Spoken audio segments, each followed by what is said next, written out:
Well, thank you very much, everybody. It's an honor to be here. It's an incredible place and some incredible supporters and people that have worked with us for a long time, and we've been here for them. And even a few days ago, we had some of our top people come up, and it's an honor. And we're here today in East Palestine to show our love and support for our fellow Americans and this hour of need, and that's what it is. It was an hour of need, but they've done some incredible work in a very short period of time, and they're getting a lot of credit for it, and they have to be getting credit. We tell you that when they do good, and we tell you when people do bad. Your chief and your police and your mayor and everybody else, they've done incredibly. And Bill, JD's been here for 4 days. I've been watching him every day. JD Vance has been incredible. To the people of East Palestine and to the nearby communities in Ohio and Pennsylvania, we have told you loud and clear, you are not forgotten. You are not forgotten. We stand with you, we pray for you, and we will stay with you in your fight to help answer, and the accountability that you deserve. We'll have that accountability. It'll all be out there very clearly. I want to thank Senator J.D. Vance for being here. I want to thank Congressman Bill Johnson, very special friends of mine. They became really very good friends of mine. I also want to recognize a man who has been working tirelessly for this community since the beginning of the nightmare. And Trent, where's Trent? He's very easy to find. Huh? He's very easy to find. I want to thank you. Thank you very much. I'll call you up in a second. Thank you. Your mayor. In addition, let me express our tremendous respect and admiration for all of the police and firefighters and first responders, and all over the country there's such heroes, but this was a great example of it because that was a very dangerous looking sight. So I want to thank you all. Thank you very much. Thank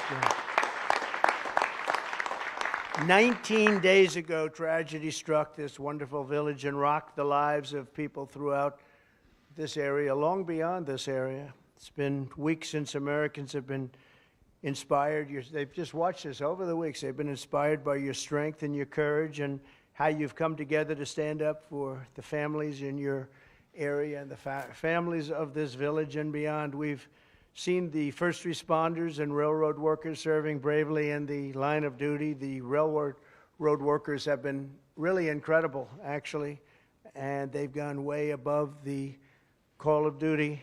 We've seen citizens speaking up at the town halls, and we've seen organizations such as the East Palestine Community Foundation rising to the occasion to provide tremendous relief and help to the people that were so badly affected. So I want to thank you all. Fantastic job. Really great. Everybody's been watching. We've all been watching on television and beyond television. We've been getting our news from the real news and from the fake news. And the fake news we even believed in this case because they've covered it very fairly.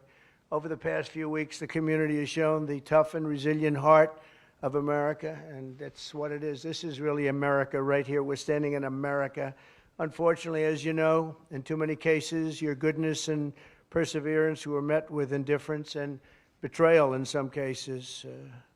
Biden and FEMA said they would not send federal aid to East Palestine under any circumstance. They're not going to send aid. I thought that was a strange statement because I've been working with FEMA for a long time, 4 years, and they were great with us with the tornadoes, the hurricanes, and things like this.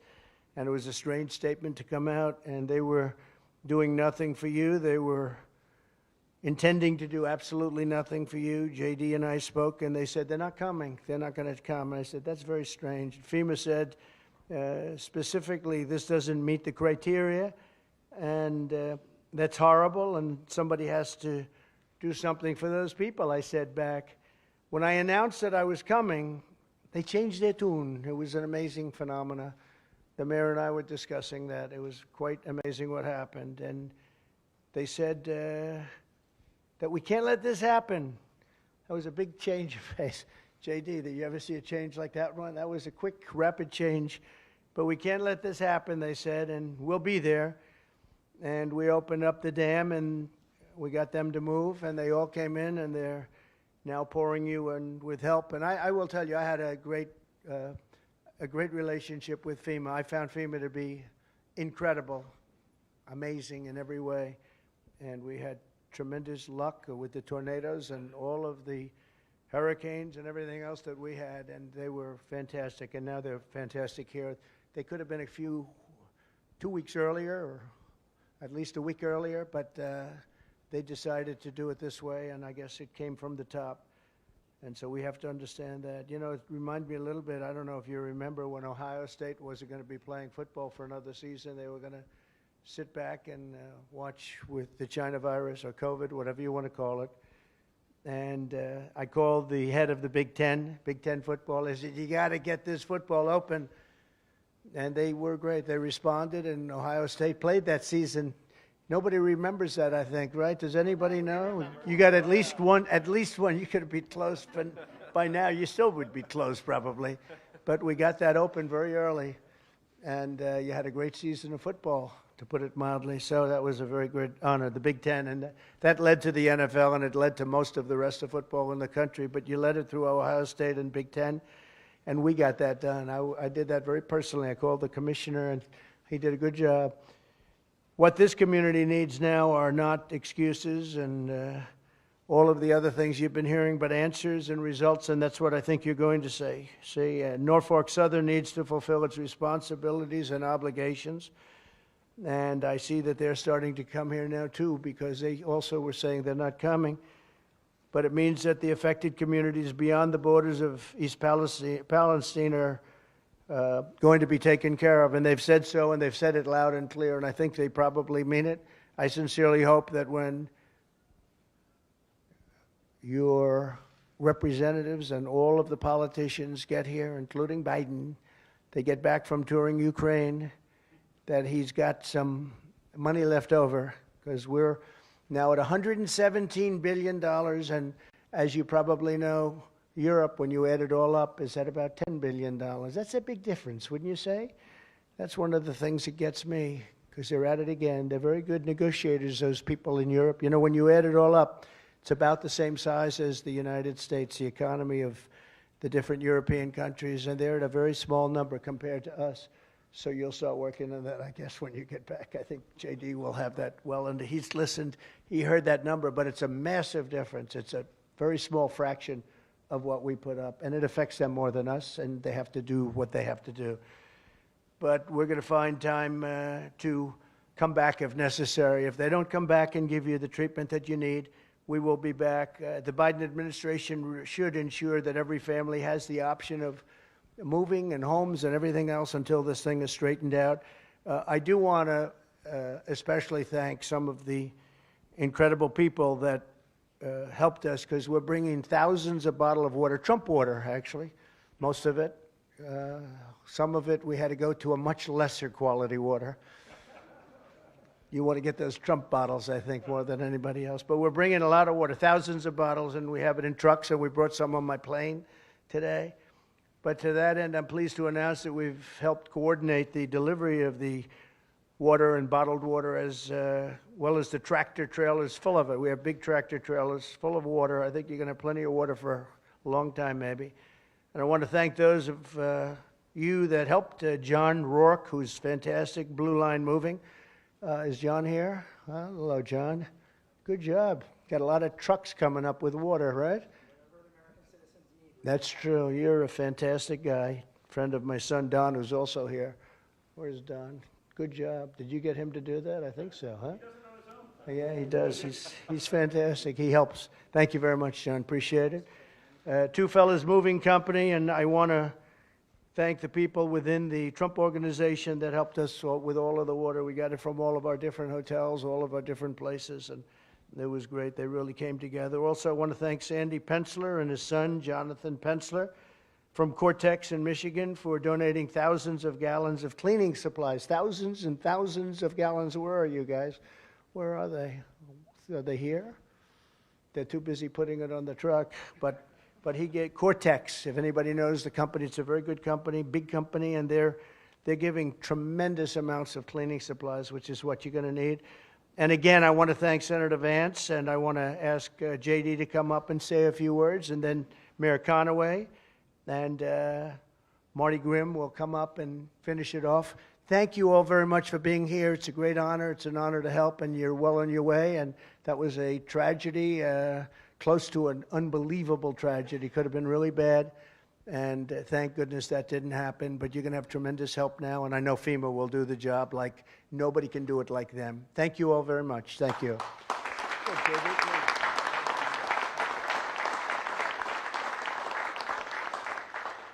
Well, first, President Trump, thanks so much for coming and shining a light on this community. I think the most important thing that we can take from this visit is that we can't forget about the people of East Palestine, because there will be a rebuilding effort.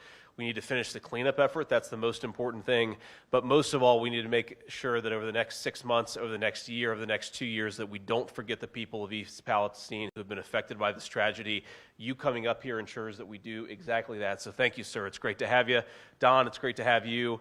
I just want to say that, you know, I'm from Southern Ohio, and I've got to know this community very well over the last couple of weeks. It's such an honor to be here, and it's such an honor to get to know so many great people. The mayor, the fire chief have done such an incredible job. Senator Ruley, everybody has come together, Congressman Johnson, to make sure that East Palestine is at the top of everybody's priorities. So thank you for having me. Thank you for letting me play some small role in making sure this community survives and thrives. God bless you all. I love you.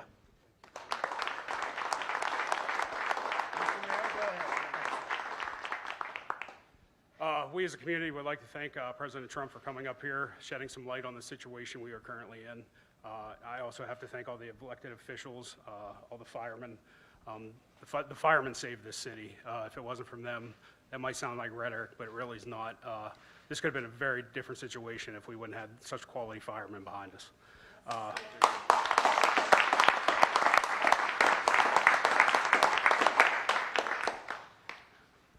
We're a small community. We don't want the media attention. We just, we want our community to go back to the way it was.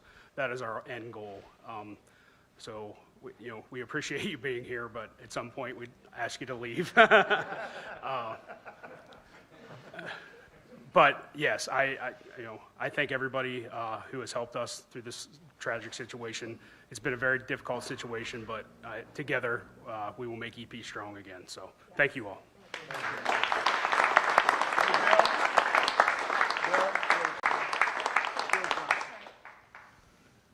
Well, thanks everybody for coming out. And as I've said from the outset here, this is the kind of tragedy that should never come on a rural community like this.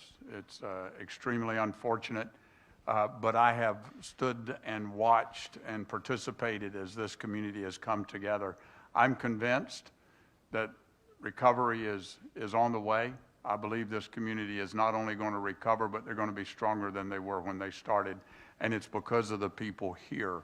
It's because of the mayor. It's because of the fire chief. It's because of the determination and perseverance of the people right here in East Palestine. So thank you, Mr. President, for coming and continuing to put focus on this. God bless you.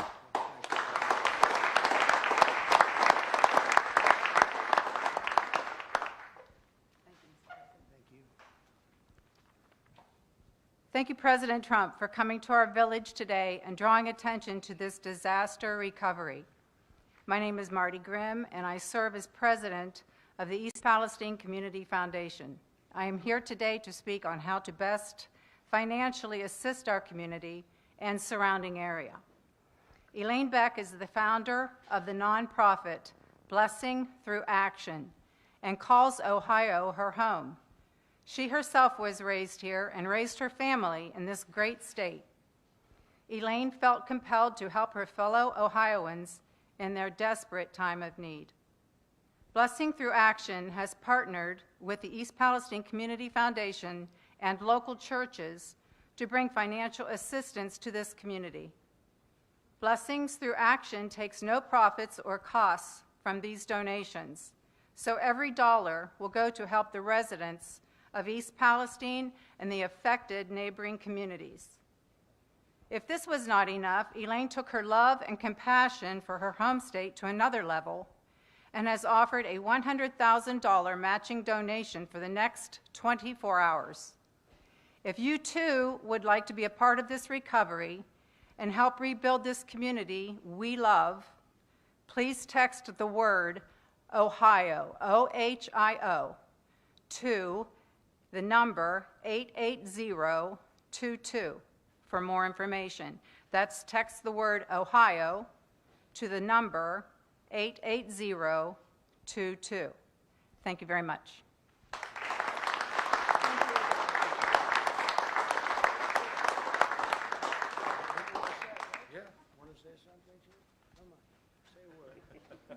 All right. Why not? First of all, President Trump, thank you, for bringing this attention, getting the necessary resources here we need. I can't thank not only my guys, my men and women who did such an amazing job, but also the neighboring departments that came in to help us, Pennsylvania, multiple counties in Ohio, one resource out of West Virginia. Together, we worked as a unified team to make this, to get this situation under control where we are, and I can't thank those first responders enough. Columbiana County EMA was a crucial resource to us. Peggy Clark and Brian Rutledge, absolutely phenomenal people. I can't thank them enough for their help throughout this. Thank you very much.